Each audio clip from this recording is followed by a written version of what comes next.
Во рамките на промоцијата на новата програма на Социјалдемократскиот сојуз, денеска ќе промовираме дел од мерките кои се однесуваат на реформите во судството. Поминува речиси една недела од кога лидерот на опозицијата го обелодени и ги подкрепи со аудио снимка мега скандалот тежок 1,5 милиони евра во кеш поврзан со продажбата на македонска банка АД Скопје. Обвинителството молчи, судството молчи, провладините медиуми молчат, МТВ молчи. Тоа е уште една потврда на нашето тврдење дека за време на владењето на ВМРО ДПМНЕ завладеа институционален и медиумски мрак. Свесни дека зависното и партизирано судство создава несигурни граѓани под притисок на власта, СДСМ ќе го направи судството столб на демократијата и владењето на правото во Република Македонија.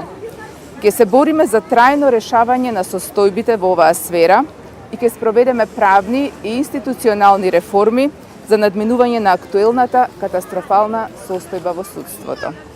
Под власта на СДСМ правото нема да биде подведено на политиката, ниту судството на извршната власт. Нов почеток за судството во Република Македонија ќе значи дека одлуките нема да се пишуваат на илинденска безброј. Ќе отстраниме невидената партизација и политичките притисоци со кои се соочува судството денес.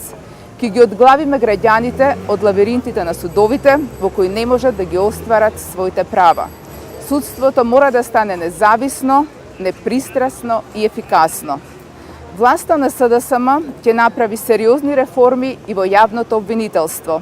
Денеска јавното обвинителство, наместо да ги гони сторителите на кривични дела, се става во улога на нивен заштитник. Со промените, основите за одговорност на јавните обвинители ќе бидат точно прецизирани и утврдени со Законот за јавно обвинителство, за да се спречи несовесното, непрофесионалното и партизирано работење и однесување на јавните обвинители. Ќе бидат прецизирани кратки рокови за постапување на јавното обвинителство по поднесените кривични пријави. Сознанијата за криминал и сторени кривични дела нема да останат заборавени во фиоките на јавните обвинители. Пред законот сите ќе бидат еднакви. Ви благодарам. Десковска, дали сметате дека и овој случај повторно ќе заврши само со пријава за навреда и клевета, тоест со судски спор за навреда и клевета? Ако на 27 се случат промените, нема да заврши и овој случај како што завршија сите. Во оваа ситуација во која што се наоѓаме денес, во која што судството е целосно партизирано, обвинителството е партизирано, во кој што институциите не работат врз основа на законот, туку работат врз основа на наредбите од илинденска безброј, не сум оптимист дека институциите ќе профункционираат. Но ние се надеваме на нов почеток и промени на 27 кои што ќе ја вратат владењето на правото, правната држава и независното судство во Македонија.